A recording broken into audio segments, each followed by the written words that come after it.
really worked hard to bring Rabbi Mizrachi. He's fond of Rabbi Mizrachi and he's a student of Rabbi Mizrachi. Thank you so much. Baruch Hashem, we have Rabbi Mizrachi. We opened this kollel in order to do our outreach, and Baruch Hashem, we have so many young people that are coming to our minyanim, Shabbat minyanim, and we hope that we'll be able to do a lot of activities. Without further ado, Rabbi Mizrachi, we know that he's a man that he likes to do outreach. He goes all over the world. His speech, are heard from many people, and everybody, I heard that so many people became Bat Teshuvah just listening to his Torah. Thank you so much, Rabbi Mizrachi, for being with us, and for the rest of the time. Please.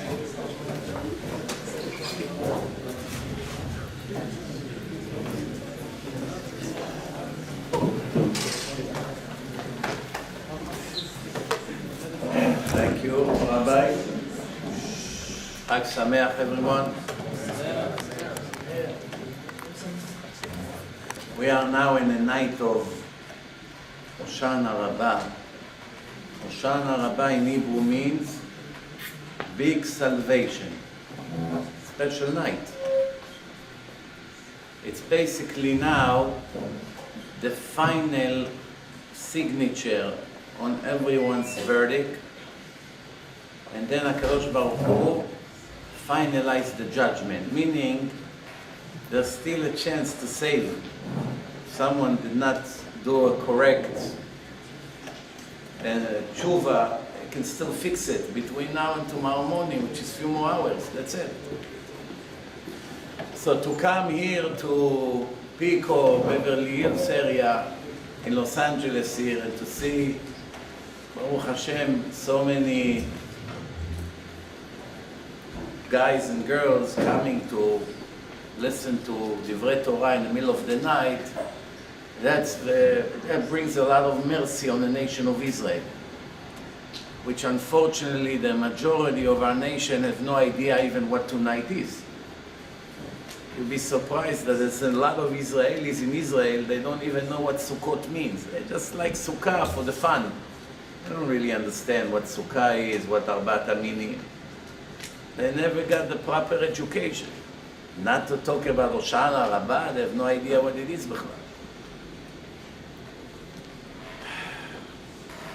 In few hours, we have a very long shachrit.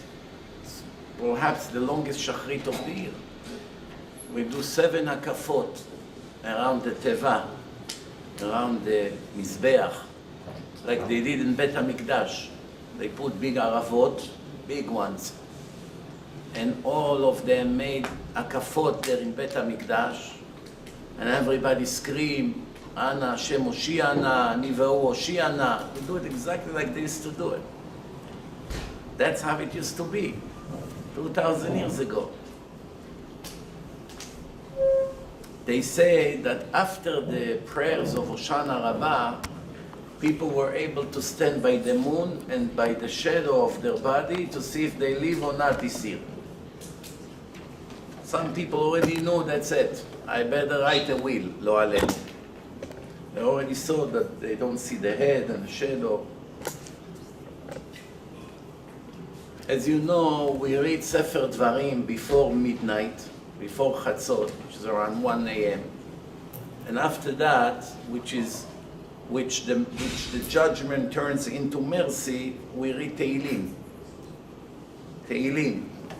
Or we have a Dvar Torah, and then Tehillim. After I finish, we still have time to finish the whole Tehillim. But the most important thing is to have tshuva in mind. You know, in Shabbat Chol HaMoed Sukkot, we read about Gog uMagog, how it's going to be the final war that will purify the world. It will take some time, but Hashem finally will clean the world from all the people who rebel against Him. We, Baruch Hashem, want to believe that we are in a positive side. We want to be Shomrei Mitzvot.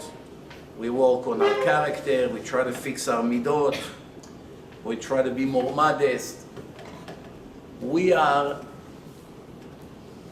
different than most of the people in the world. Unfortunately, we live in such a generation that the world became so confused, that people have no idea whatsoever what do they live for. You ask billions of people, what do you live for? What's the purpose of life? Now one of them would know. Take 7 billion people, one by one, ask them, get them in a room. What is the purpose of your life? No idea. To make money, to look good, to go on a diet, to watch my health, to get married, to have kids, to travel the world, to enjoy the pizza and the steaks, to be an athlete, to be a model, to be a basketball NBA star. Everyone with this stupid dream. How many people understand the purpose of life? If you interview the people, you find that almost all people in the world are equal to animals in the way they think. Do you know what's the main difference between a human being and an animal? What's the main difference between us and a dog, or a bird, or a snake? The animals are very smart. Do you know how a bird make a nest? Do you know how complicated it is to go bring all the pieces and make it nice and round? Do you know one bird is worth $20 billion?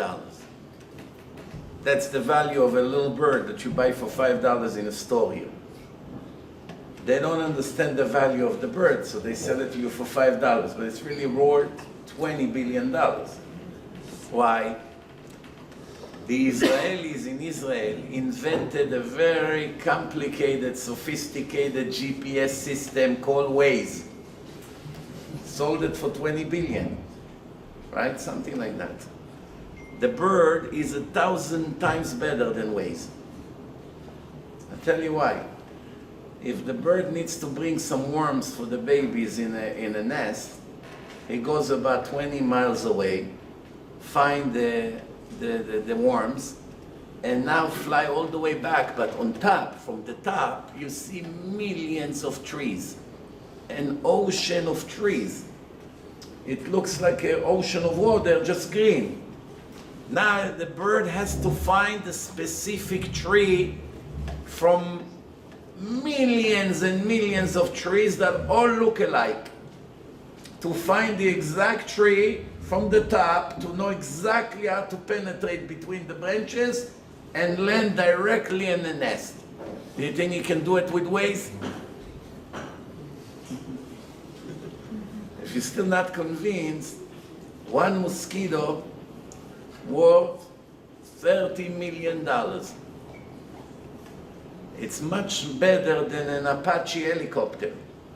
The Americans made an Apache helicopter. It's a beautiful machine, fights, shoots, all these things.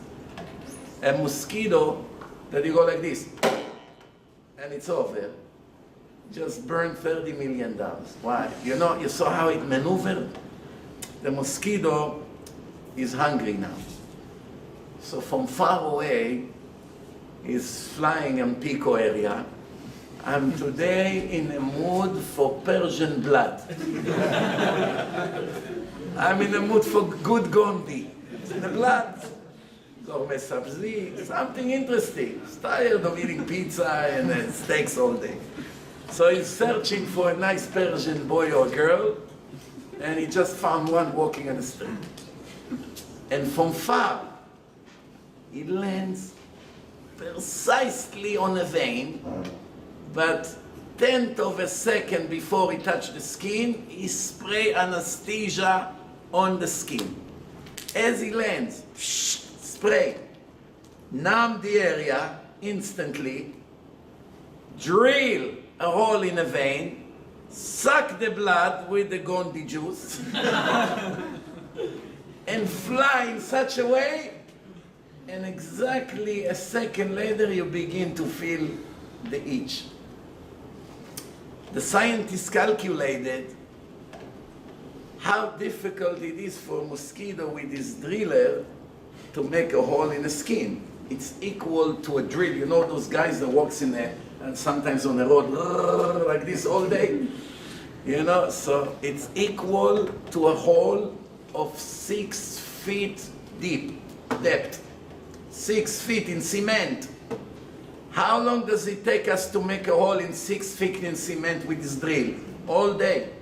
From morning to night, you break your arms and your hand to make a hole to finally penetrate the cement. And the mosquito does it in 1/10 of a second, while he's already taking his food and escape. $30 million. And Hashem made billions of them, trillions of them, all over the world. It's unbelievable. There are 2 ways to fall in love with Hashem. Life is wonderful when you are in love. Everybody in this world have this dream to fall in love, right? In my Shidduchim lectures, I explain about the importance of loving the person you're about to marry. You're not a machine. You're not searching for a roommate. The Rambam gives an example of a love of a person to Hashem should be equal to a love of a man to a woman. Meaning that once from the minute he went on Shidduchim a few times and fell in love with her and her midot and the way she looks, wow, he's already dreaming about his wonderful life that's coming soon. From this moment on, he cannot focus on anything. He doesn't remember if he ate. He doesn't remember which Gemara he learns. So his Chavruta says, where's your Gemara? He brings different Maselet. What's wrong with you? Sorry. My mind is not here. Why? He's counting the days until the chuppah. That's how a person should be in love with Hashem. Anybody here feels like this towards Hashem? Raise his hand. At least nobody is a liar here. Oh Hashem, no. Unfortunately, we never reach this level. But David HaMelech did reach this level. Constantly was in love with Hashem. No matter how horrible his life was and difficult and tragedy after the other, and he was chased and was pushed away and they suspected him that he's a mamzer, his own brother, everyone was embarrassed around him, all kinds of problems he had. His son rebelled against him, wanted to kill him, took away his women. Shaul HaMelech is chasing him to kill him for nothing. Read Tehillim, you see the life that David had. His love to Hashem never ever went down. In the hardest time in life. Tzara nafshi la'el chai, I'm thirsty just to be around, just to be close to you. Odieni na drachecha. Help me to be a better person, help me to be a tzaddik. What good is this for you, Hashem, to take me away from the world, put me in a sand? Ayotcha afar ayagid amitecha. What does it mean, ayotcha afar? Afar means the sand, right? The person died, they bury him in the sand, and the ashes, you know. So David said to Hashem, what's the point if you put me under the sand? The sand can praise you. The sand can teach about how great you are. Ayotcha afar. Afar can say thank you to you, can praise you like I do. What do you prefer? Someone like me all day sing for you and tell the whole world about you? David HaMelech also had another advantage, that if all Jews would have it, the Mashiach would come already a long time ago. Because think about it. If every Jew would take upon himself to make 4 other Jews Baalei Tshuva, it would happen in a month, and the whole world basically would be religious Jews. You would always have some that refuse to do tshuva, but the majority will become Baalei Tshuva, and that's it. We wouldn't have to go through the suffering. David HaMelech say that it kills me to see people that do not keep Torah and mitzvot. Alo shamru Toratecha. It kills me to see it.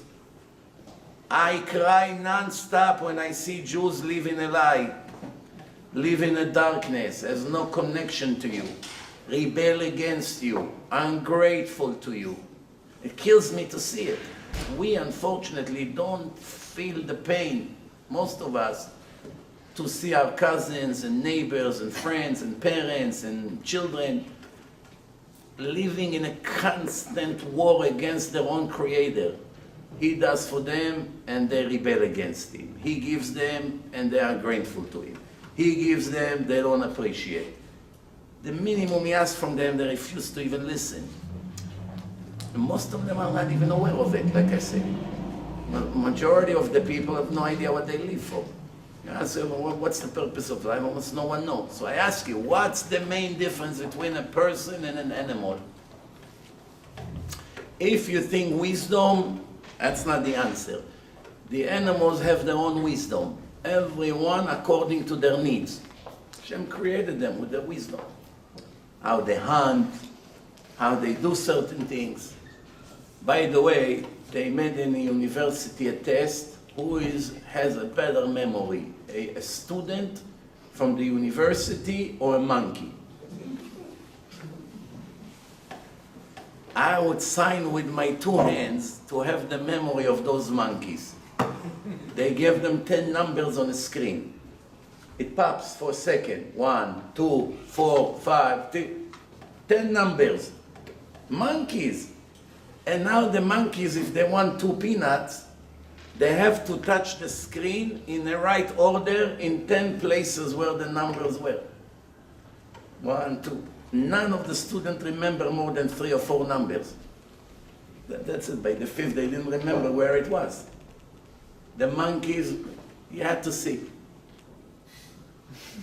All 10 peanuts, eating. They remember everything. Wow. If the monkey would come to learn Shas here in Pico, in the HolyLand here, would finish Shas every month with such a memory. Well, I will still be a monkey. That's the whole point. Instead of Hamor Noseh Sfarim, it will be Kof Noseh Sfarim. Still be a monkey. Because even after he finished the Shas and will perform wonderful memory, it would still be an animal. You see banana, it will attack. It will see a person, he break his head with a coconut. Even though he knows the whole Shas by heart. Why? He's still a monkey. That's the whole point. The point is not just to know Torah and to perform the mitzvot. The whole purpose of this system of Torah and mitzvot is to become a perfect human being. To get rid of the ego and the anger and the jealousy and the laziness, and to become generous, and to become Baal Chesed, and not to be selfish, and not to be a liar, and to be devoted, and to be grateful, and never to dare to be ungrateful. That's really the life. If you know the whole Torah and you stay with all these rotten personality traits, you achieve basically nothing. Actually, it's very possible that Hashem will be more upset than someone who knows a lot of Torah and stay rotten than someone who knows no Torah and is equally rotten. Because the one that knew Torah had the tools to change. The other one is poor and it's like living like an animal. He has no idea what he lives for. So he never even knew that he has to address his ego. He never knew he has to address his jealousy. He never knew it's a sin to be angry. He never knew that you can have Ruach HaKodesh and in one moment of anger you lose it. One moment of anger. Oh, that's it. Your Ruach HaKodesh is gone. There were periods of time Hashem refused to speak to Moshe Rabbeinu. There were periods of time Hashem refused to speak to Avraham Avinu. When he was with Lot, he was tzaddik, Lot was rasha, Lot was with him, Hashem did not want to come. Oy la rasha, oy la shcheno. You don't want to live attached to a rasha like this, you're not allergic to him, fine. You're going to get what he gets, unfortunately. So, the difference between a person to an animal is that we are the only species from 2 million different species in nature that can choose to do something that it's against our own will. Meaning, I would like to do one thing, but I'm choosing to do the opposite. My choice is this, but it's not kosher. What can I do? So I force myself to buy something that I don't like. Why? Because it's kosher. That's the only thing I can eat right now. But you don't like it. There's nothing else to eat. I'm not going to die. But here, there's a great steak here. Can't touch it. An animal, there's no such thing to tell an animal to choose against what they desire. You can never convince an animal to choose something that they hate, something that they don't desire, something that they do not like. There's no such thing. They live by instinct. And most people, 99.9% of the people in the world are 100% equal to those animals. Everything they choose is 100% based on desire and based on their own instinct. Nothing whatsoever to do with the truth.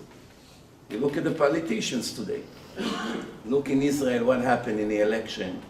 How they cheat the whole nation, how they lie to their own voters, how they have no shame, no shame. A person with Torah that would do such a thing would never be able to ever look at himself in a mirror for 40 years after doing such thing. But they have no shame. A minute later, like nothing happened. Why? Animals. Animals have no shame. A baby, 1-year-old baby, is still pure. His neshama is still clean. That's why we're so attracted to babies. The older they get, the less attracted we are to them. Why? Because the longer they live, the more stains goes on the soul. In the beginning, it's a brand new product. Pure neshama. Your neshama that have stains on it desire so much to be like the neshama of this baby. Automatically, everyone loves them. Later on, when they become teenagers, the battle begins.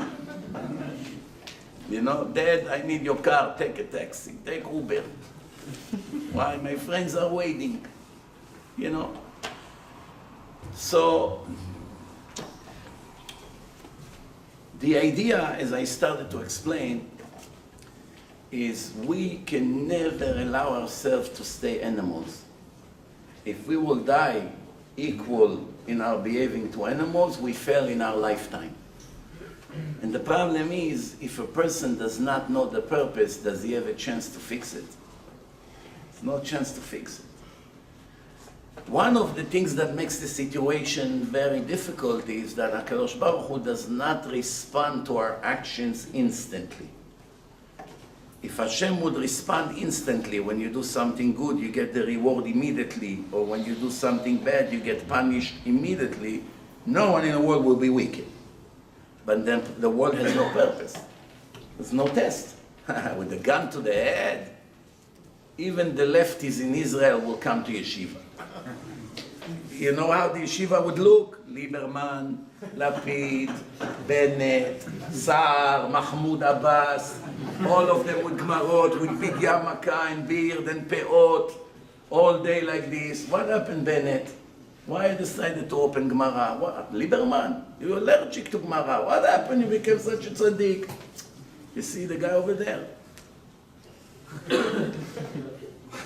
No choice. I get a bullet to my head. Now, after this, they deserve a reward. They don't want to die. No one wants to die. Put a goy, say, you'll have to learn Torah all day, if not, I'll kill you. So he's going to learn better than any Talmid Yeshiva. He's afraid for his life. But he never really chose it. It was forced on him. When something is forced on you, let's say, if somebody forces you to make a sin, you don't get punished. Anus Rahmana Patre. Same thing when someone forces you to do something, you don't really deserve the reward because you're afraid to die. But then there's no test. And the Torah says, Ki menaseh Hashem etchem. Now I'm going to tell you who thinks he knows what's the main reason that people with a yarmulke, sometimes with a beard, and sometimes they're really considered to be religious, why there is a major obstacle between them and Hashem? What do you think is the reason why so many religious Orthodox people have a cut, an obstacle between them and Hashem, a separation? Who thinks he knows? What do you think is the number one obstacle in life between us and HaKadosh Baruch Hu? Ego. Yetzer Hara If you know how to be tricky with him, you can actually defeat him and become a big tzaddik, and thanks to him you get a huge reward. Chazal says it's the best thing Hashem gave us. Without it we would not earn anything. What's really is the main obstacle, and here in California you can see it even if you're blind. No, I gave you a big hint.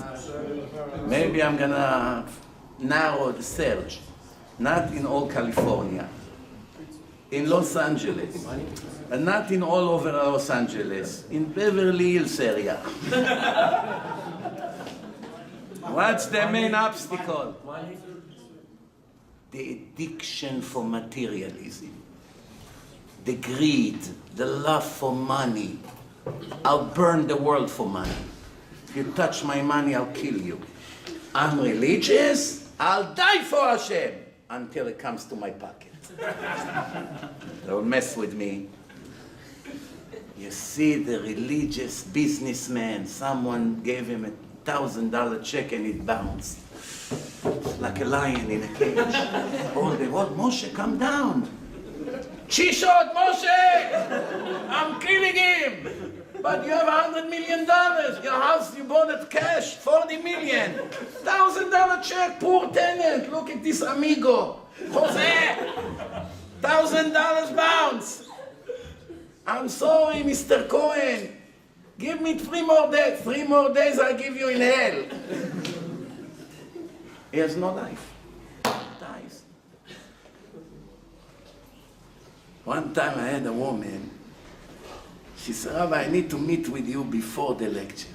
But I don't want to meet in front of the shul. I don't want my son and my daughter to see that I speak to you. They begin to have ideas. I say, okay, so I'm coming to the lecture. Where exactly are you going to meet me if not in front of the shul? She said, 1 block from the shul, there's a bank. They have a parking. Can you meet me 5 minutes in the bank, in the parking? I say, okay, no problem. I go. She tells me about the problem of her son, whatever. Rabbi, today I would like to make a contribution to your CDs and your kiruv. Be'ezrat Hashem, I'm going to give $52. I said, Chazak u'baruch, thank you very much. As the conversation went by, it became 36. Another 5 minutes, it became 18. But when she wrote the 18, I saw that she's holding her tears. She's almost crying. It mamash was painful to her. And she lived in a $15 million home. In a very fancy area. Nobody is more miserable than these people. Because they will always be homeless. Doesn't matter what mansion they live in. Once you are addicted to money and material, you can never have proper connection with Hashem. Never. It's hard for you to do tzedakah. It's hard for you to do chesed. Not only that, when someone else succeeds, it kills you. Why? You have 100 times more than him. You should be happy. A young Persian boy finally made a sale. I can't sleep at night. What happened? When I was his age, you know how hard I work? He made it like this.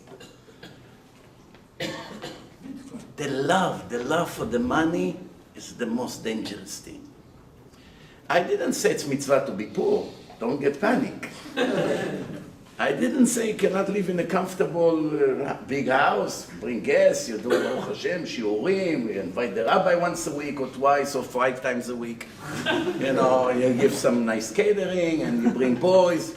Today sushi sells better than any rabbi in the world. You just put in a flyer, sushi and pizza will be served, 500 people. Then you say no sushi, no pizza, the best speaker in the world, 45 people come. Why? That's the way the world is.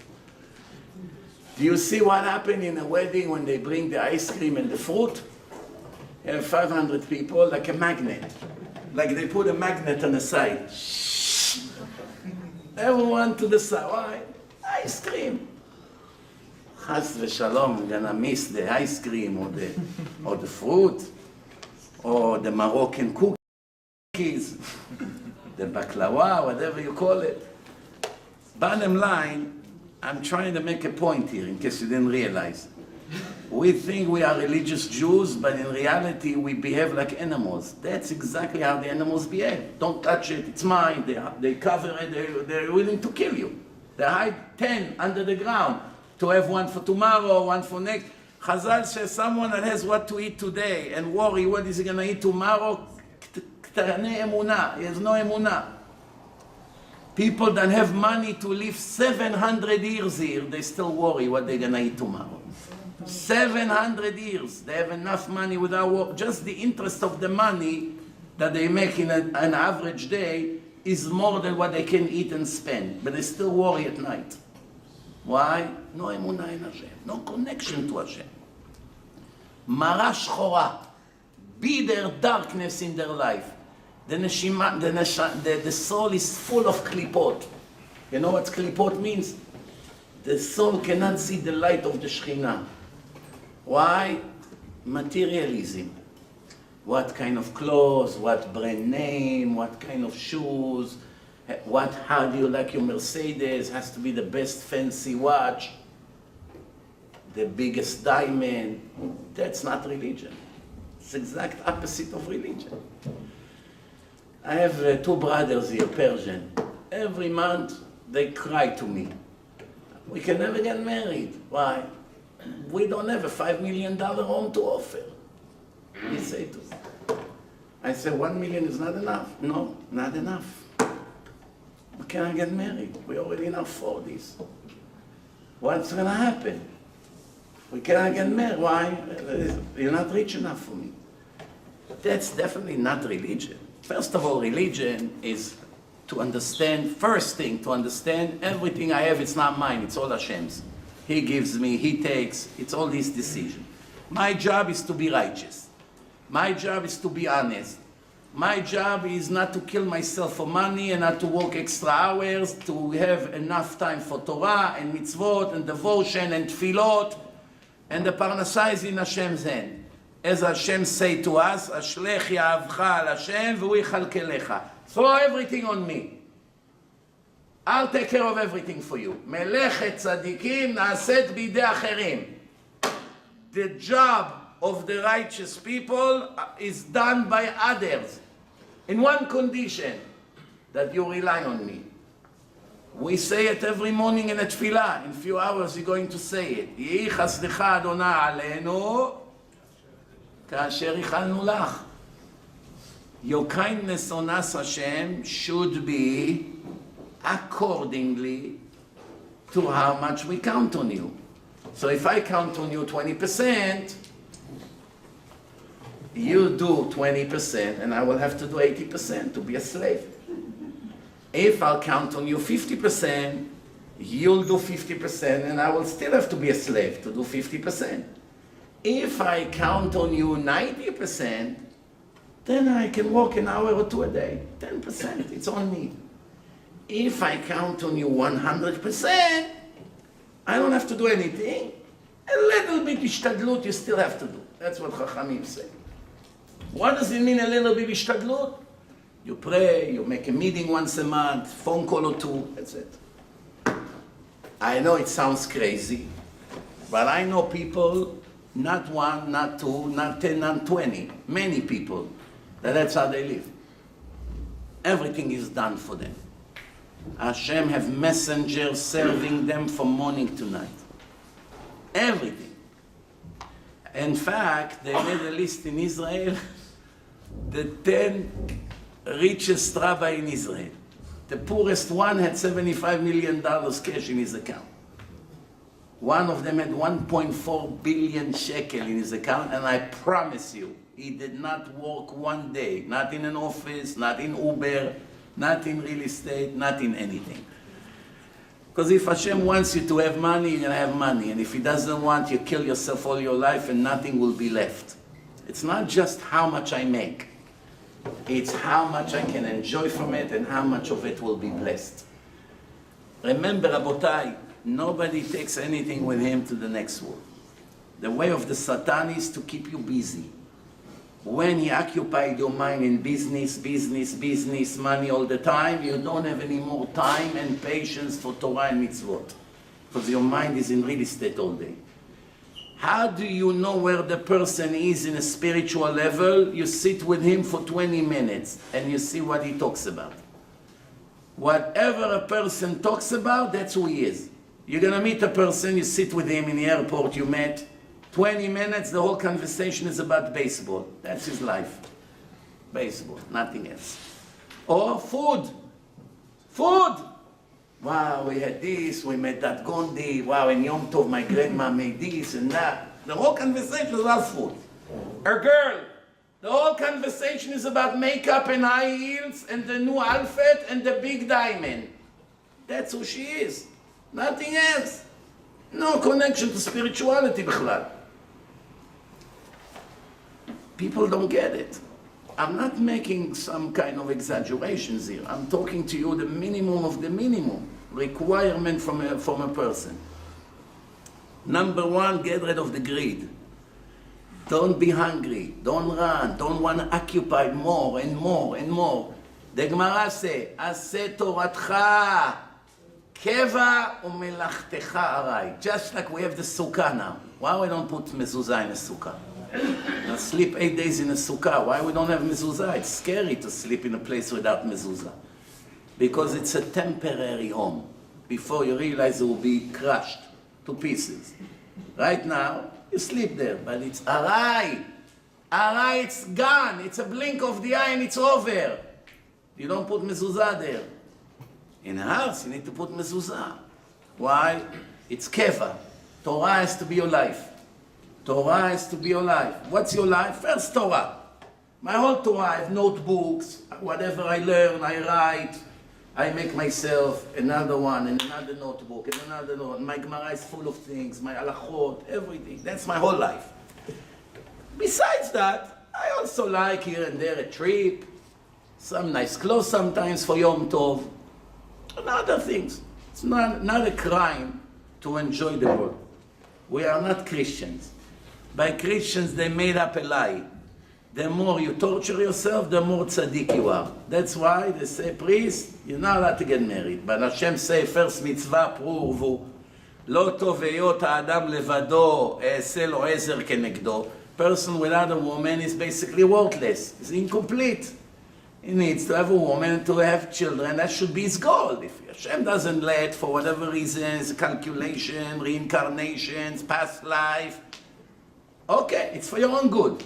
But the general rule, you have to aim for that. No, I don't want to get married. Why? It's too expensive. But that's the first mitzvah. No, Rabbi, I don't want. Rabbi, can you give my wife permission to use birth control? Why? We already have too many kids. How many kids you have? 2. You don't want more kids? It's enough. Rabbi, באמת, it's enough. Why? You know how much it costs to raise a kid in Los Angeles?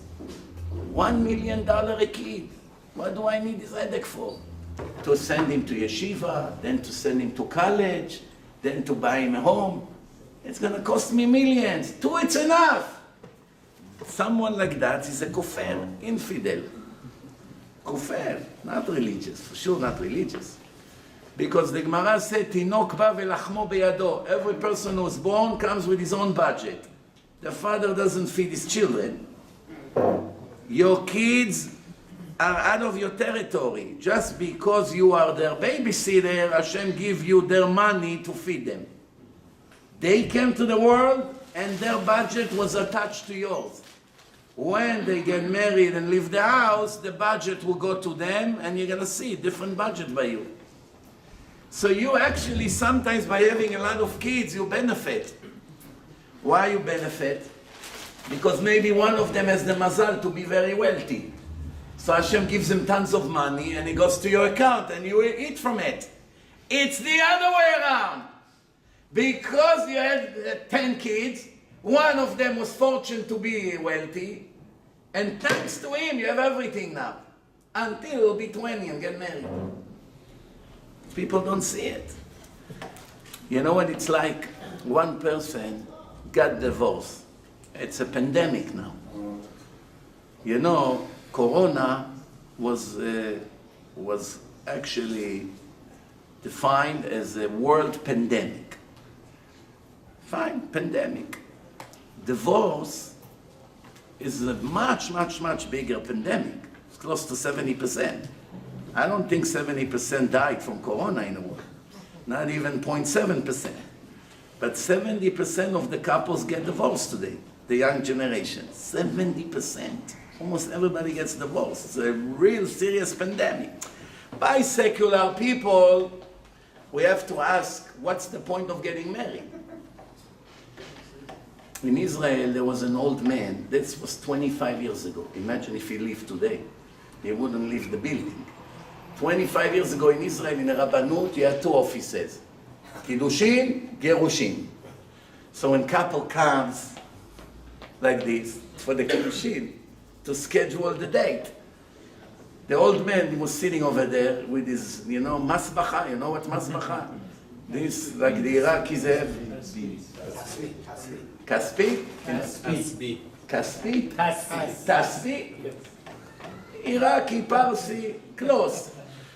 He sits over there, saying, why don't you make a date also in the next room? Why? Are you wishing us to get divorced? No, chas v'shalom. I actually pray that you won't. But I'm here for many years. I know usually people come back in 2 years here, and now they have to wait a year to get online. I save you the time. What do you care? Take a number.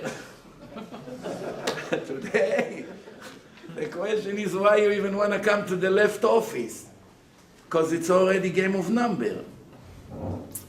When you do not know what marriage is, what's the point of getting married? Nobody knows what it is. Take all the chilonim. Ask Itzik, tell me what's the role of the husband in a marriage. What's the role? He has no idea. Ask the girl, what's your role in a marriage as a housewife or a mother? Or there's no idea. So if you don't know what your job is, obviously you'll fail. But I'm not talking about secular, I'm talking religious families. A lot of problems. Most of the problems come from selfishness.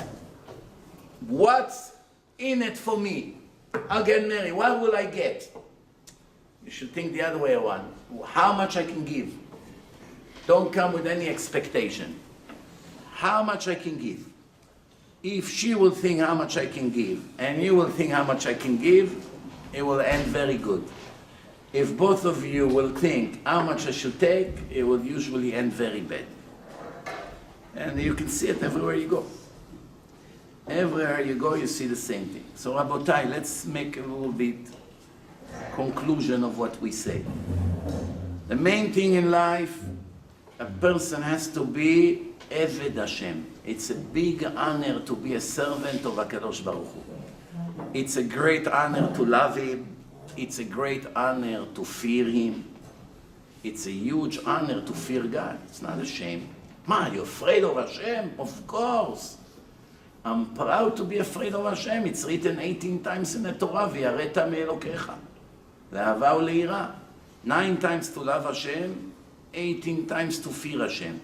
Today, people design fear as a negative thing. Fear is the greatest, most productive energy to push you forward. There's not 1 hour in your life without fear. There's not 1 hour in your life without fear. You fear the IRS, you fear the riots, you fear the dangerous people on the streets of downtown over there, the homeless people. You fear the high taxes. You fear accident. You fear what your children may do next. You fear your wife. She fears you. You fear her parents. She fears your parents. You fear, everybody fear. You fear your ex. So I started to tell you, the one guy say, look, I'm getting divorced now. It kills me that I have to pay my ex-wife $8,000 a month. I say, why? He said, I have only 2 children, but I have to pay her rent. Why? Where will my kids live? So the ex-wife actually benefits now that she's actually taking care of the kids. Otherwise, she wouldn't have a place to live. If there was no children, he would throw her on the street, this cruel guy. He doesn't care. He doesn't care that 20 years she served him, she died for him, she woke up for him, she cleaned for him, she supported him, she gave him good advices, she saved him from sins. In 1 minute, this is the nature of a human being. Someone is going to do 20 years favors for you, and one time he will mess up and you wipe him out. You refuse to shake his hand. Imagine if Hashem would behave with us like this. You be tzaddik 30 years, and one time you made a big sin, and it's over. Who would survive? Now I want to ask you a question. There are 2 ways to fall in love with Hashem. Who can tell me what the 2 ways to fall in love with Hashem? Anyone knows? There are 2 ways. I can give you a hint. Yeah, there is Shitat Rashi and there is Shitat Rambam. Who knows? To learn about him or to learn about his creation? To learn about the creation and about the wonders of the creation and how much Hashem did and made it so unbelievable. That's Shitat Rambam. Very good. While you're actually paying attention to how much Hashem done for you, you fall in love with him. Right? If a woman have a man that keeps buying her gifts, eventually she falls for it. Oh, he cares so much about me. Look how much he buys me. Look how much he cares about me. That's what buys her heart. Why? That's the nature of the human being. The nature of the human being is, if someone does for you a lot, you love him. Why you love him? Because you're very grateful. You know that he cares about you, so it's like a mirror, right? So that's the Shitat Rambam. What Shitat Rashi? Not that Rashi doesn't agree with the Rambam. Every fool agree with this. It's obvious. You don't need to be a genius to know it. But what Shitat Rashi? What's better to focus on? Torah. The more you learn Torah, the more you fall in love with Hashem. You learn good sugya in the Gemara, you see how complicated it is, how deep it is. You understand what HaKadosh Baruch Hu is. You learn the whole Shas, Bechlal, you are, wow, how lucky I am to be a Jew. Look what a Torah, like David HaMelech said, Tov li Torat Picha me'alfei zahav v'chesed. Give me all the wealth in the world, 1 minute of Torah, I would not replace it. My dream is, I'm the king of the world, I'm the most famous king, I meet the kings in meetings and conventions, they all talk about war and taxes and ideas and borders and all kinds of things, and all I talk about is you. They wonder, what do you came to give us a seminar now? You give us Divrei Torah? King David, we came here for different reasons today. I don't care about them, I don't care what they say, I only care about you. And what's my dream? Shivti bevet Hashem kol yemei chayai.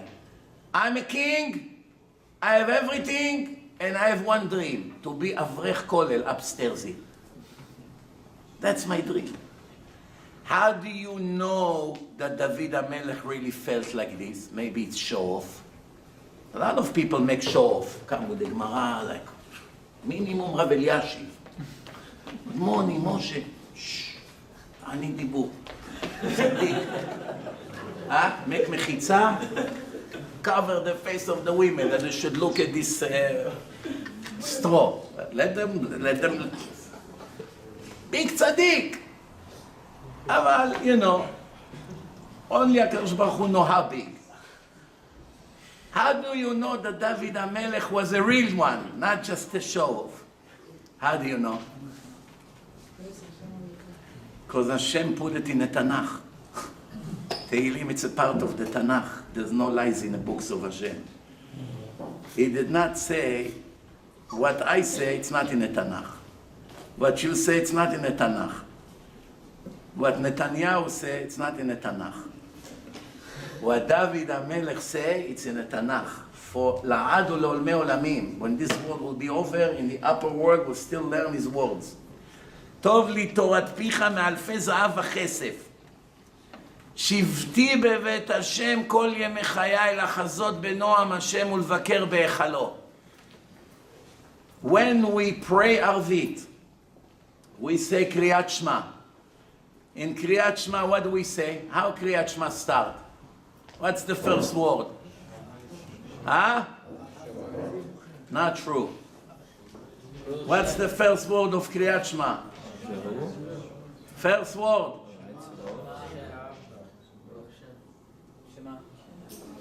No? Shema Israel. First parasha starts with what word? Not ve'ahavta. Oh. Somebody got the point. Not ve'ahavta, God forbid. Ve'ahavta. What's the difference? Ve'ahavta means you used to love Hashem, but you don't love Him anymore. God forbid. Ve'ahavta means I command you to love me. Big difference. In Lashon HaKodesh, the nigun of the words changed completely the meaning. Ve'ahavta, and you used to love Hashem and you don't love Him anymore. That's what it means. People don't know it. You have to say ve'ahavta et Hashem Elokecha, not the American style, the Israeli style. Ve'ahavta, it's a command, it's a tzivui. Yes, it changed the whole meaning. You want to say to Hashem, I used to love you 3 times a day? Hashem Yirachem, of course, it's not your intention. That's not so bad either, Rabbi. Huh? That's not so bad either. So now, there are 2 brachot before Kriyat Shema.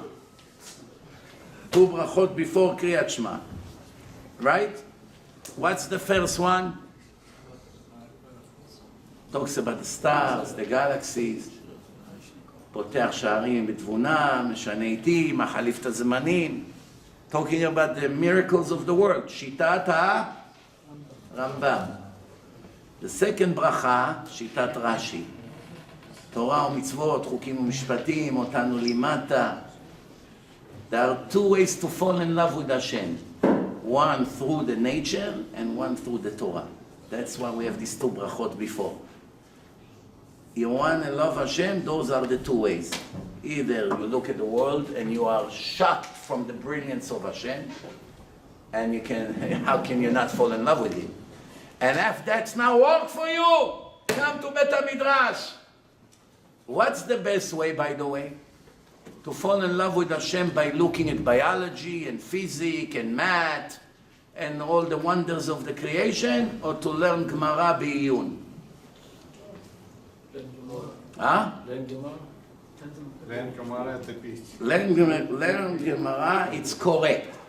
Who can bring me a proof that that's better than to be impressed by Hashem's creation? Maybe Hashem is happier that you're impressed by His creation than more impressed than His Torah. But when you learn Gemara, you learn both of them.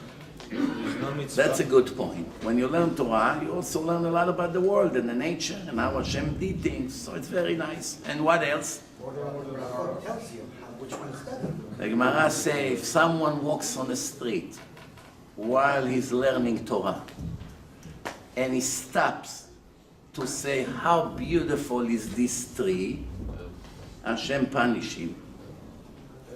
Why?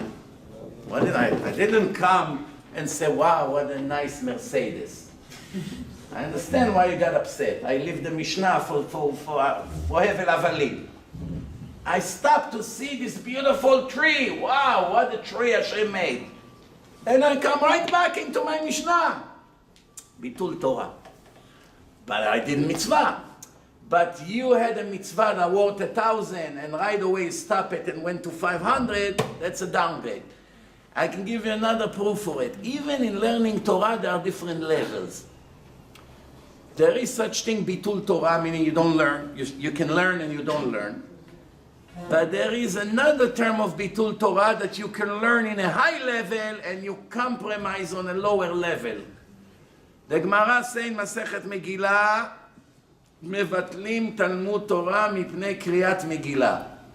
You are allowed to close the Gemara to go and hear Megillah, the reading of the Megillah in Purim.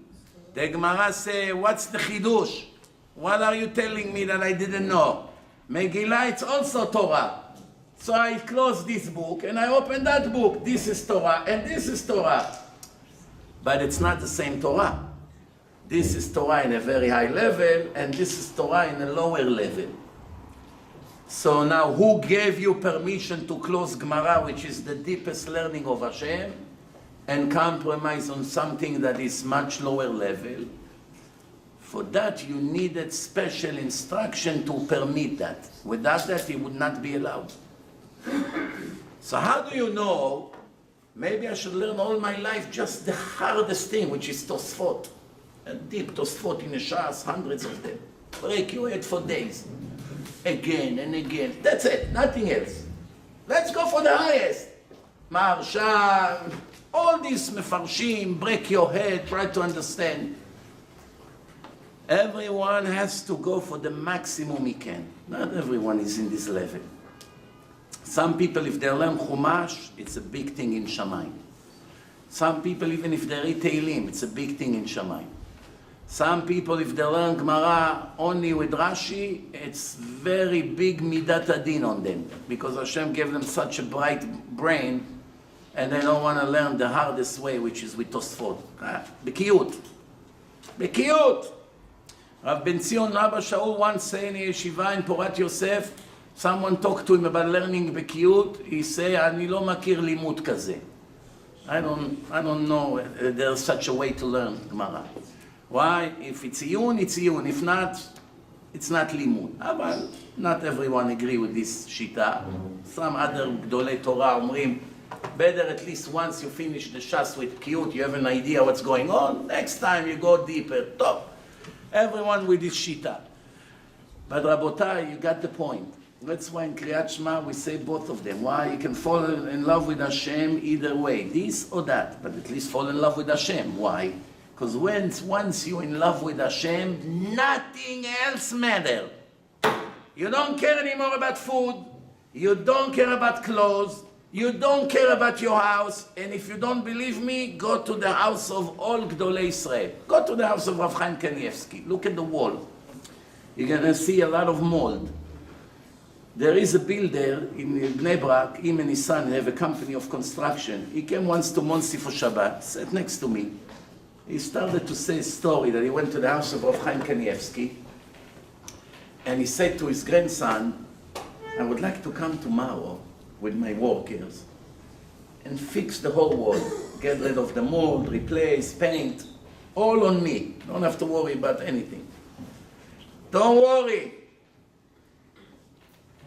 So the grandson say, don't get me into trouble with my grandfather. Don't get me in. Why? He does not like changes. Leave it as it is.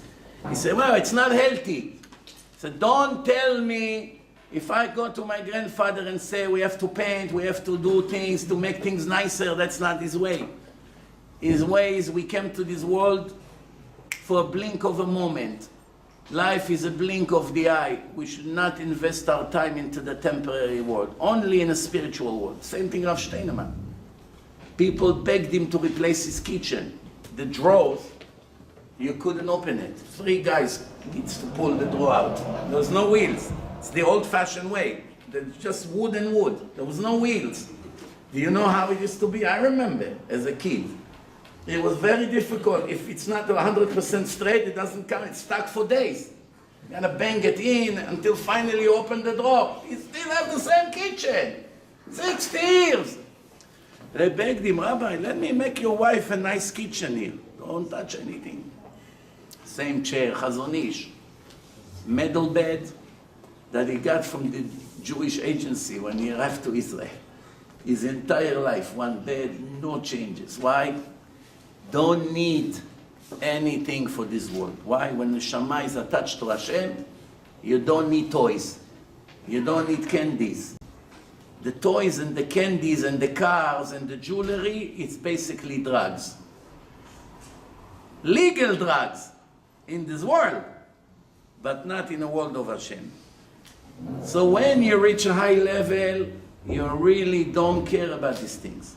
You don't care about some big Talmidei Chachamim. You come and say, I'm going to give you a vacation on me. Take my boat, take my captain, take my chef. I will take you anywhere you want. I have beautiful yacht. On me, 1 month, anywhere you want. I pay everything.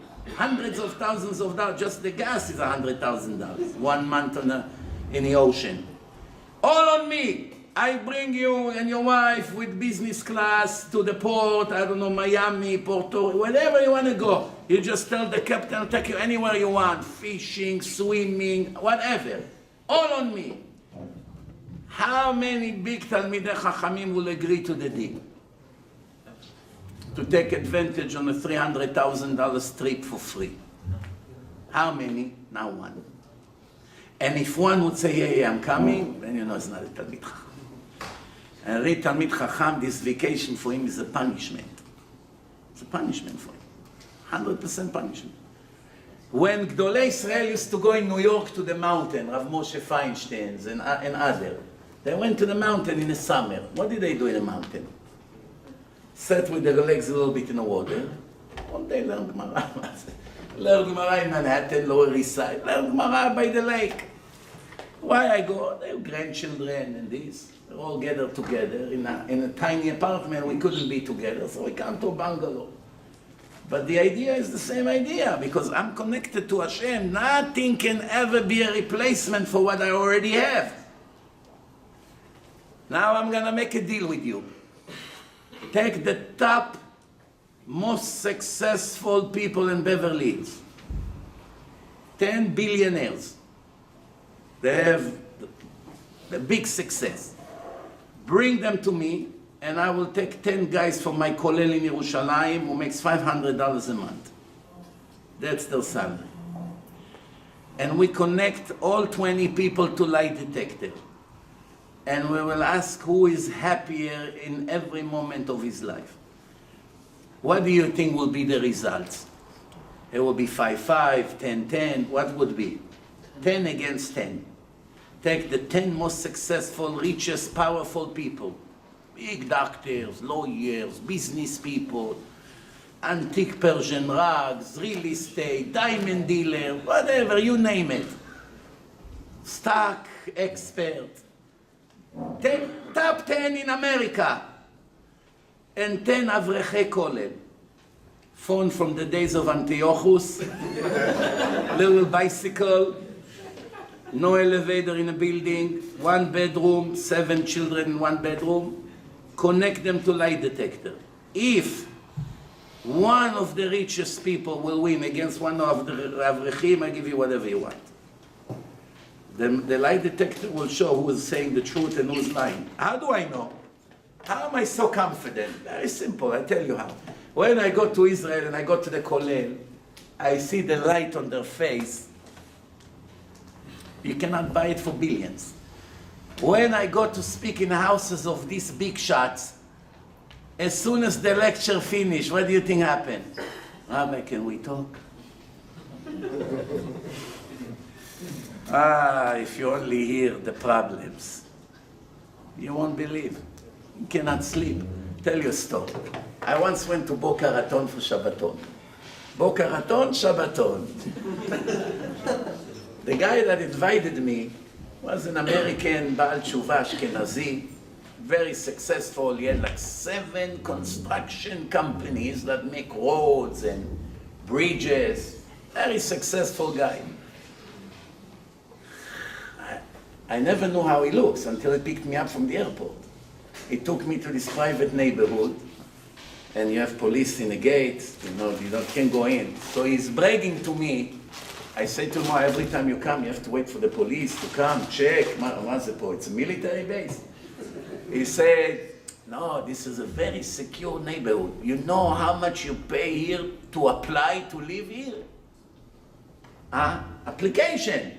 $75,000 non-refundable. Just to apply. If they turn you down, you lost the money. Why? They want to make sure that you're enough big shot that you deserve to live among the phony people. Otherwise, you're not in our league if you're afraid to lose 75,000.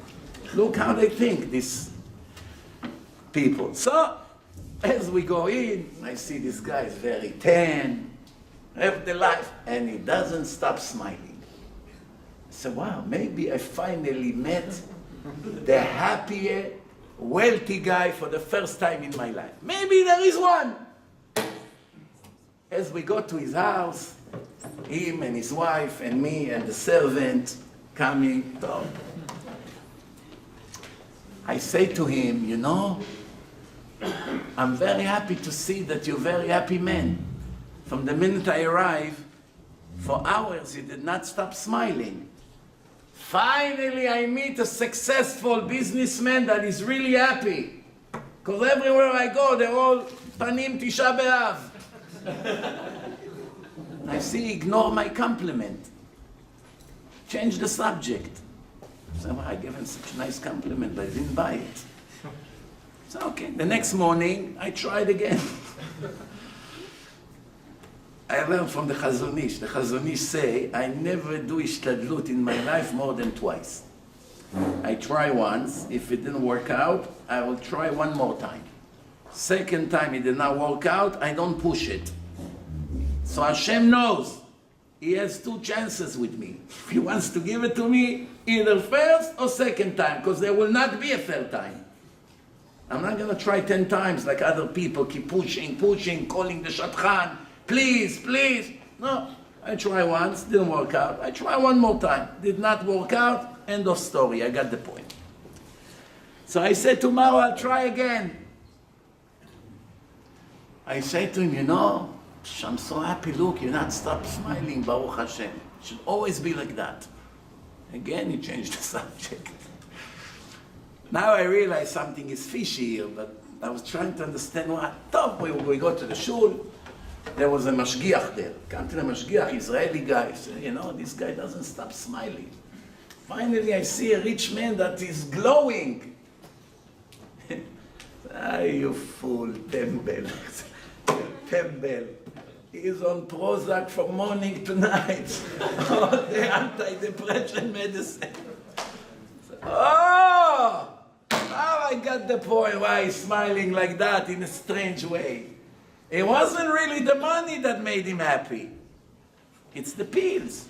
Play with the brain, with the chemicals. A machine with chemicals, runs on chemical. There is a way to reach happiness. There's only one way. The way of the creator of the world that invented happiness. There is a way to succeed in marriage, only one way. The way of the creator of marriage. There is a way to be healthy, only one way. The way of the creator of health. There is a way to be smart. How? To follow the real wisdom, not the nonsense. Today in the world, it looks like, not everyone, but many people, the more educated they are in academics, the dumber they become. Look at Hussein Obama. Harvard graduate. Gave Iran Ayatollahs 150 billion to destroy the world.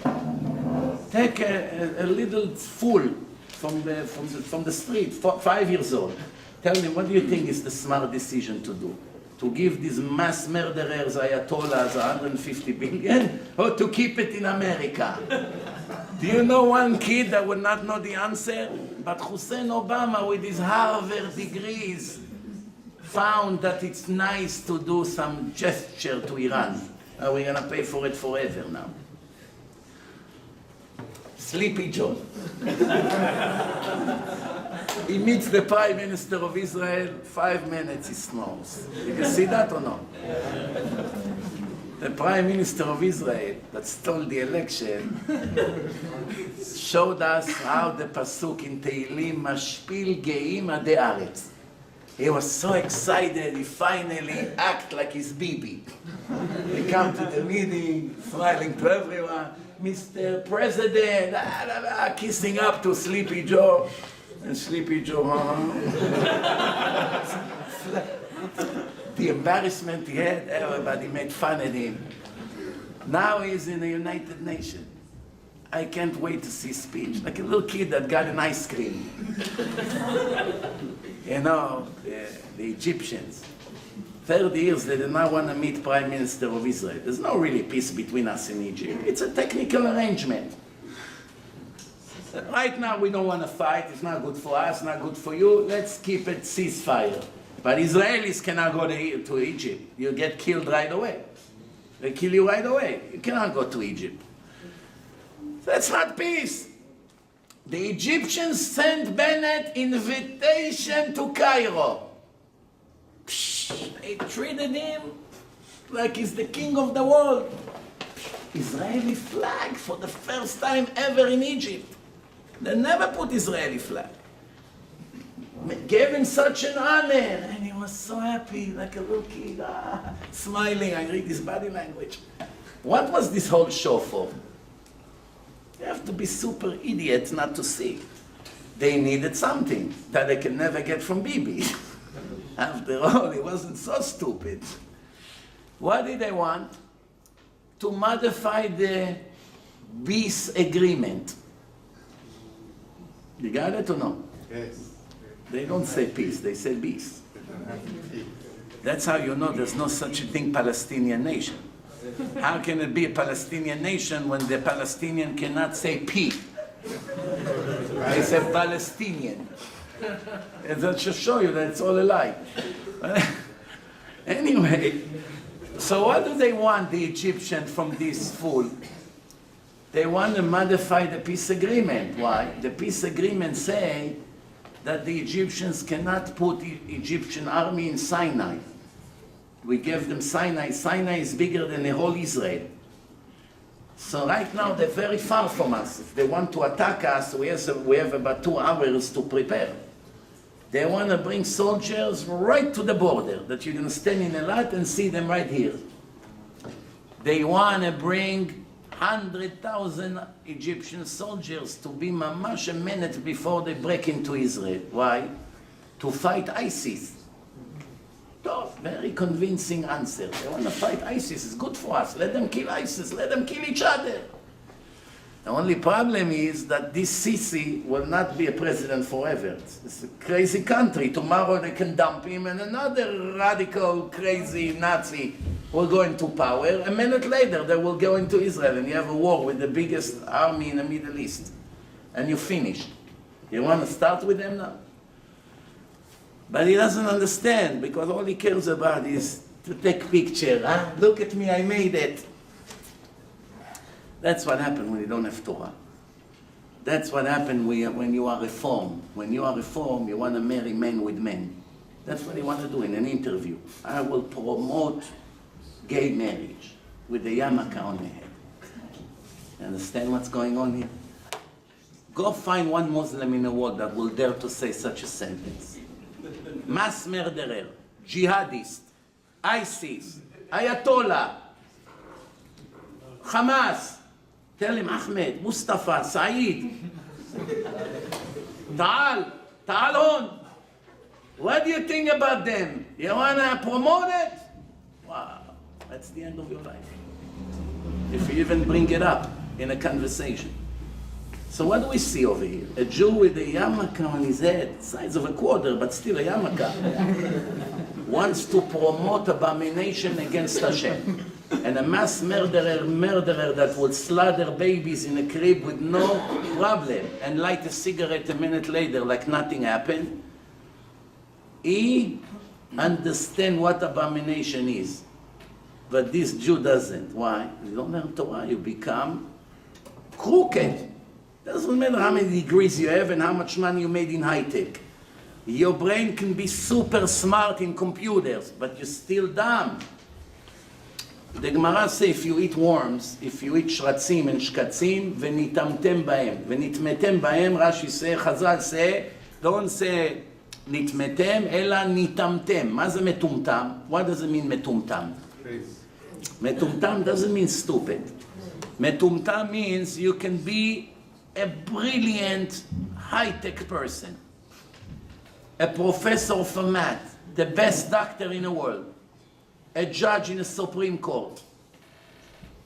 whatever you like, and you're the dumbest person on earth. Why? Spiritually. Physically, you're very smart. You know math, you remember, you give nice speeches. Hussein Obama, perfect example. But when it comes to make choices between what Hashem loves and what Hashem hates, you will always choose what Hashem hates. That's how we know that you're metumtam. Not from math. In math, you're very impressive, much better than me. In medicine, you're much better than me. In computer, you're much better than me. In many other things, you're much better than me. I'm not denying it. If we're going to go academically, you'll defeat me on a zero. But in common sense, you cannot be 1% of me or anyone who learns Torah. Why? Because you eat shratzim, and you eat meat that is not kasher, and you don't learn Torah. And this is a decree of Hashem, that if that's how you're going to live, you're going to be metumtam. You cannot tell the difference. And that's why you have so many people in the world that fighting for everything that Hashem hates. More parades and more abomination and horrible things. Until the Goyim, some of the Goyim are asking, how can it be? That's the light to the nations. Rabotai, today, I'm here to tell you one thing. If you really want to make it, there's only one way. You have to make the Torah the most important thing of your life. Not just the men, the women also. I know everybody thinks women are not obligated to learn Torah. Nashim pturot mitalmud Torah. They have to take care of the kids, the baby, the house. Where are they going to have time to learn what? They're going to learn Gemara. They get addicted to the Gemara because they're in a higher level. If a woman would start with Gemara, that's it. She becomes an addict. She's going to need a rehab. She won't be able to stop. Hey, the babies are starving. Moshe, take care of them. Don't you see I'm in the middle of Tosfot here? Why are you bothering me now? So that's very dangerous. But women also have to learn Torah. Maybe not Gemara, maybe not Tosfot, maybe not Maharsha, but they have to learn Torah. How many years women have to learn Torah to know how to be righteous? How many? More than 20 years. Just to learn Hilchot Shabbat would be few years. You know how many thousands of laws you have in Shabbat? Muktzeh this kind of muktzeh, that kind of muktzeh, this, Lechalem, Yom Tov, Borer of Shabbat, Borer on Yom Tov, this, that, thousands of different things. To cook, to check the vegetable, Tolaim, laws of Nida. There's so much to know. At least half of the Shulchan Aruch apply to women on a daily basis. So if they're not going to know it, they're going to make a lot of mistakes and a lot of sins. So how do women learn? Either they read. Baruch Hashem, today have everything in English. Even in Farsi they have already. Baruch Hashem. So they have everything in different languages, in an easy language to understand. Or they listen to speakers. They listen to a lot of lectures and they learn. I know women that listen to all the lectures and they already mamash knows a lot of Torah. More than their husbands. When they ask the husband, who is your rabbi? My wife. I took one Persian wealthy guy with his wife. They went on a trip to Israel. I wanted them to see one of the avrechim in my college. So they came to their tiny apartment. The whole apartment is the size of their bathroom. No exaggeration. The size of their bathroom in the master bedroom, that's the size of their apartment in Yerushalayim. So the Persian princess asked the girl, who is your rabbi? So she told her, my husband. What do I need a rabbi? My husband all day is learning Torah all his life. He is my rabbi. Everything I need to know, I ask him, he tell me the answer. She didn't understand this concept because by then, you don't know anything. Every little thing, you have to call the rabbi and wait 3 hours for an answer. Because the husband cannot answer. He doesn't learn. All he cares about is real estate. I want you to know one thing. If you do not know Quran, you're an Arab, you're Muslim, but you have no idea about Quran. You're not a criminal according to the Islam. If you're Christian and you do not know the New Testament at all, you don't know the stories, you don't know the laws of Christian, holiday, nothing. You're not a criminal according to Christianity. If you Krishna, you're not a criminal. All other religion and cult, if you do not know the details of the religion, you're not a criminal. In Judaism, if you do not know Torah, you are a criminal. Where is the source for it? What's the biggest mitzvah? Limud Torah כנגד כולם. What's the worst thing? ביטול תורה כנגד כולם. ביטול Torah. The Gemara brings hundreds of sources about the status of Am Haaretz. I'm embarrassed to tell you that, especially on Yom Tov. I don't want to say in a moed how the Gemara compare an ignorant Jew. But believe me, it's very insulting. And I want to tell you one thing. No one was more sensitive than Chazal to people and their feelings. They were never there to insult a person. So if it's written in a Gemara, that means it's necessary for us to understand that this is what Hashem thinks about us. To be an Am Haaretz is a big crime, especially if you have a sharp brain. If you damn in everything, at least it will save you. Hashem, ana ahbal. You made me ahbal. What do you want? It's your fault. Did you ever see me succeeding in everything in my life? Elementary school, first grade, they kicked me out. Every job I had, 3 days, they kicked me out. Well, how you ever had an Ava Amina that I'll be some kind of a Talmid Chacham or something? It's a miracle I know how to read and write. He has a point. But if he's a sharp, clever person, business, banking, this, sharp. Everything he knows, but Torah has no knowledge. That's Am Haaretz. I'll give you one example. Oh, wow, we went over our time. We'll finish with this. One example I'll give you. The Gemara says someone who marries his daughter to Am Haaretz is equal to a person who tie her to a tree in front of a hungry lion. The lion hit you with the head and then rip you apart. And that's how Am Haaretz is. Behaves like a lion. Aggressive, this. Top. What kind of Am Haaretz the Gemara talks about? You're probably thinking the homeless people in LA sleeping in a sidewalk. They don't know anything from their life, probably in drugs. They don't even remember what day it is today. Ask them, what's your name, sir? He forgot. This kind of Am Haaretz. Who wants to marry his daughter to this Am Haaretz, no? Or to someone who never went to school. Or someone who grew up in the jungles of Zimbabwe. Miriam, I have a great shidduch for you. Or Idi Amin from Uganda. What? That's what you think about me? One guy, every girl they offer him, he rejects. Shidduchim. Then his Rosh Yeshiva say, I have a great shidduch for you. He got him a girl, poor girl, she had a problem with her leg, she was limping, like this. And he's a very nice, handsome guy, he thinks he's a wolf. Everybody should stand on line for him. After an hour, he came to the Rosh Yeshiva's room, almost crying. Rosh Yeshiva, I have to open my heart for you. What? I'm very insulted, I'm very hurt. I don't even know, in fact, if I can stay to learn here. What happened, son? You're offering me such, what, do you see any defect in me? I'm healthy, I'm walking, I learn, I'm one of the best students here. Why would you offer me someone like that? Sorry, I'm sorry. You're right, I should have thought.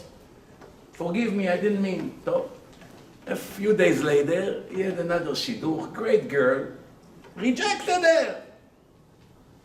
Rosh Yeshiva said, that's it, I had it. He said, I have a great shidduch for you. What? A girl that divorced girl, and he's not divorced. Why would I take divorce? First time going on shidduchim. You're insulting me again. A week later, he ran back to that girl and got engaged. In the Sheva Brachot, the Rosh Yeshiva said, with all due respect to the Shatchanim, I am the Shatchan. I made the Shidduch. How you made the Shidduch? You don't even know the girl. You don't understand. Every girl this guy got, rejected her. Best girls, pretty, tzadikot, great families. Now one problem, one, and another one, and another one. Such a stuck up snob. I didn't say it in Sheva Brachot, but that was behind his words. When I realized that, I realized he's never going to get married. He thinks he's God. I had to bring his nose a little bit. So I offered him this. Once he saw how we evaluate him, he landed back from his journey. Right away he ran to this girl, which is a perfect girl. Why did he did not want her? People are confused, like I say. Confusion. A lot of confusion today. I was about to tell you a story, no? What was it about? I forgot. Am Haaretz. So what kind of Am Haaretz the Gemara talks about? You probably think someone doesn't know anything from his life. No. You should learn. Big criminal lawyer, Alan Dershowitz, #1 lawyer in America. 100% Am Haaretz, according to Halacha. Judge in the Supreme Court, Am Haaretz. Cardiologist, best one in the world, 100% Am Haaretz. Best engineer, build all the most complicated projects, 100% Am Haaretz. Bill Gates, 100% Am Haaretz. Elon Musk, 100% Am Haaretz. Bibi Netanyahu, 100% Am Haaretz. Should I go on? Or you got the point? You can be the smartest guy in every secular study, and according to the Gemara, you 100% Am Haaretz, and if the father suggests to his daughter to marry one of these names, or people in the same league, Hashem looks at him as a criminal who wants his daughter to marry such a lion that is about to attack her and rip her apart. Will he give her respect? Will he treat her like a queen? Will he give his life for her? Will he appreciate her? Will he sit and learn with her Torah? Will he raise his children in the right way? Will he ever daven to Hashem? Will he ever appreciate what Hashem gave him? Or he will steal all the credit? I'm a big doctor because I learned very hard for it. And how many others did not? They went to best things and they achieved very nice marks and they're nothing.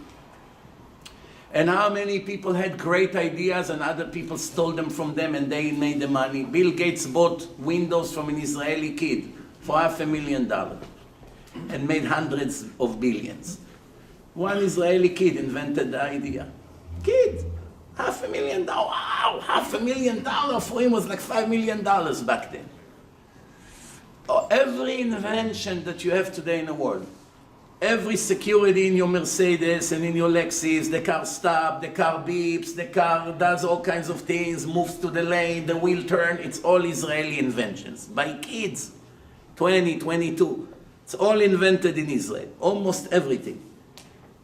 iPhones, Intel, Microsoft, all in Israel. Everybody knows the Israeli brains runs the world. They don't make the money. They're just inventing. Some of them smart. They go with their own company and then they sell it for billions. Every week you hear 3 Israelis made 3 billion. 3 Israeli made 10 billion. One guy made 80 billion. Okay, yeah, you have some people. But most of these people with their brilliance barely made the money. Other people made the money. Why is it? First of all, Parnassah has nothing to do with your brilliance. Shlomo HaMelech said, "Lo lachachamim lechem." Remember, Rabotai, one thing you should remember from this whole speech. The only way to reach happiness and to fulfill your mission in life is to make right now a commitment. Right now, before I leave the room, from now on, I make the Torah the center of my life. I don't need the rabbi to beg me to come. I don't need teachers to beg me to come to Kollel at night, or to Shabbaton, or to Shacharit. No more. From now on, I beg them to come. Rabbi, when is the next shiur? When? What's tomorrow the schedule? Don't worry. Nobody ever lost ever from doing what Hashem loves. Cannot be. If you think that by working less, and by being less greedy, and by being less materialistic, and contributing more for Torah and mitzvot, and for holiness, and to correct your midot, and to come more to the Bet HaMidrash, and to support more Torah, if you think that you will go out of your habits, out of your way, to do what Hashem wants you to do, and in return Hashem's going to take a big knife and stick it in your back, you are nothing but an infidel. Please don't say you're religious. It's not true. Because first rule in religion is nobody can ever lose from listening to Hashem. Because Hashem is not worse than us. We will not stick a knife to someone who did so much for us. If someone goes out of his way to listen to you. If you have a son, two, one does everything the opposite to get you angry, and one gives his life for you. Who do you want to benefit more? Naturally, the one who gives his life to help you. Everything right away, yes, no problem, whatever, he's in the middle of a game, he'll cancel the trip, whatever you say, Abba. And the other one, just rebel against you. In the end, if you're gonna treat both of them equally, you're not a fair person. One deserves to earn more. He devoted himself, he contributed more, he sacrificed more. It's not fair giving them equally. So the idea, Rabotai, is that if you think that by me coming to learn more Torah and becoming more a Talmid Chacham, or by me being a woman dressed more modest, and making less sins, and go out of social media, and stop being in touch with all kinds of lunatics out there, and in return for that, Hashem is going to stick a knife in my back and destroy my future and make me more poor? Where is your head? An Arab terrorist have gratefulness. If you help an Arab to fix his flat tire and he comes to the neighborhood to kill everyone and he will see you, he will skip you. I promise you. He will skip. I was in Israel. I was very nice to one Arab. And he said to the other guy that was very nasty to him in a while, well, because he lives with him. I was just a visitor. The other guy doesn't have patience for him, so he treated him not so good. So he said to him, you should learn from him. He's Ahla Yahudi. Meaning, what was behind his word, he's a terrorist from the territories. Comes to work in Israel in building. He said to him, if I would have the chance to slaughter people over here, I will slaughter you, but I would leave him alive. Why? Gratefulness makes me coffee, offer me food, talk to me like a human being. When the time comes and I have to choose a victim, I'll skip him. And I will finish with a story that maybe will bring a tear to your eye, but it will teach you a great lesson. In the Holocaust, there was one horrible famous night, Kristallnacht, Leil Abdollah. They burned about 1,300 synagogues. When you hear such thing, it breaks your heart. 1,300 fancy synagogues went on fire. What a tragedy. When I was in a seminar in Israel, there is one genius rabbi in Israel, Rav Yosef Tzvi Ben Porat.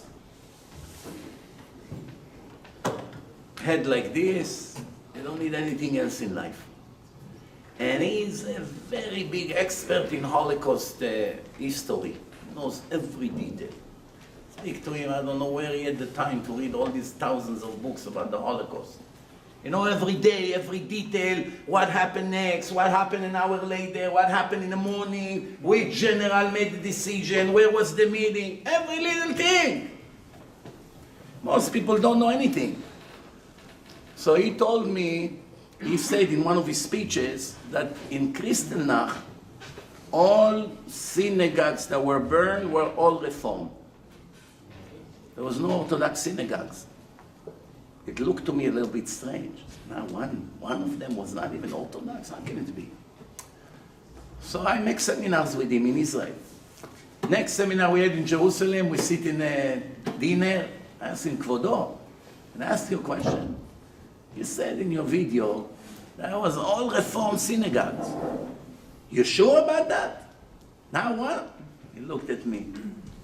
Tamim ata. You're naive.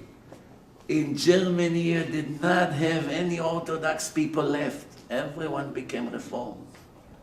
Kulam, 80% intermarriage, marry goyim. They changed the Sidurim to Berlin instead of Jerusalem. There was no more in Poland, yes. Hasidim, this, but in Germany. זה הכל כבר היה רפורמי. That's what he said. But I'll tell you the story. So in Kristallnacht, they went to the street where they had all the candy stores, chocolate, sugar, you know, all these things. All the Jewish section. And they burned all the stores. Not only synagogue, they burned every Jewish property that they could. There was a father and son. They got up in the morning the next day, knowing everything is burned. All Jewish property is on fire. The father said to the son, let's go and see what's left from our store, if anything left. They come, they walk in the street, every store is burned, cost everything. They arrive to their store in the middle of the block. Nobody touched their store. All standing, the only store who did not get burned is their store. They get the shock of their life. How can it be? What's going on here? He opened up the store. The son said to him, Dad, that's a great opportunity for us to make good money now. Triple the prices, no more competition. The father looked at him and said, you're not embarrassed? People lost everything they have. You want us to become rich on the blood of miserable people who lost everything they had? That's how I raised you. You do not raise the price at all. Same price, he said. They open the store, everybody comes, you know, Jews, they see all the places burned. They still need to buy sugar, coffee. So he's the only store. At 11 a.m., a German officer arrived with a jeep, comes out, takes off his helmet, walks inside. The father thought maybe they left me for special treatment. Maybe I was happy too fast. He comes in. Hi. Remember me? They look at him. Yeah, you look familiar. A few years ago, I used to deliver to you sugar and candy and chocolate. You're probably wondering why your store is the only store that is not burned. The Jews say, yes, you're right, I'm wondering. He said, because as soon as I heard in the news that people came to burn Jewish stores over here, I showed up here 11 o'clock at night, and I was standing by your door until the morning with my gun. And everybody who came to burn your store, I said, this store cannot be touched, it's an order. I protected your store all night. He said, why would you do such thing? He said, because the only Jew in this area that treated me nice and always offered me food and drink and came to the car to help me with the boxes was you. As soon as it came to my mind that they're gonna come and burn the store to a nice person like you, it bothered me very much. So I came to protect your store all night. What happened to all the others that treated him like a dog when he was a delivery guy? It cost them millions. Chilul Hashem echad. You don't treat a guy nice, Chilul Hashem. You don't know where he can end. You don't know where it can end. One day it's going to be somebody in politics, they're going to have a critical decision about the life of the Jews. That was the story with Truman, the president. He had the neighbors, Jews, Orthodox Jews, that were very good to him. And they had a vote if to let Jews come to America after the Holocaust. They didn't want to let them come. They did not want the Jews to come to America. And he said, I have 3 people in my office and a family that I was with, and they're such nice people, talented, smart, religious. They can help very much to our country. Because of those few Jews that make good impression on him, all of us are sitting here today. All of you are living here thanks to those Jews. We don't know who they are, but in Olam Haba we will know. Based on their righteous behaving, all the Jews came to America, opened yeshivot, thousands of synagogues, and all the yeshivot in Israel are supported with money that comes from here. So basically the whole world of Torah, all the reward goes to those three Jews that did Kiddush Hashem to this person that became President of the United States. You understand? Do you understand what it means? One little thing can become endless reward. Or chas v'shalom, the other way around. Be'ezrat Hashem, we will continue. I'm sure that you have the rest of the now you have enough time to finish the whole Tehillim. Please don't go to sleep. Take advantage on the rest of the time until Shachrit. What time Shachrit? 6? Around 6 something. Next is what? 6:30? 6:40? 6:40. So, huh? There's CDs and books outside. Baruch Hashem. You can take CDs. It's not Yom Tov, so take advantage. And Bezrat Hashem, remember please from this lecture, I'm sure most of what I say you won't remember. Even though it's recorded, you can see it again. But please go with a commitment. When you go out of here, that's it. The Torah becomes the center of my life. From now until the day I leave the world. If that's what we achieved tonight, it was worth it to organize it, to drive here, to arrange everything, to run to get a camera, Baruch Hashem, because one thing leads to another. It will be you and then your children, and you know, it's a chain reaction, Bezrat Hashem. Thank you very much. Any questions? Any questions, please? Any questions? Again, I want to thank the young professional Minyan that they put things together. Mr. Hashem, we're going to have lectures on Mosai Shabbat, learning, and please join us. Just like Rabbi said, the best way to connect to Hashem is by learning Torah. So hopefully we're going to see you again. Thank you very much. Chag Sameach. Yeah, thank you very much. Thank you.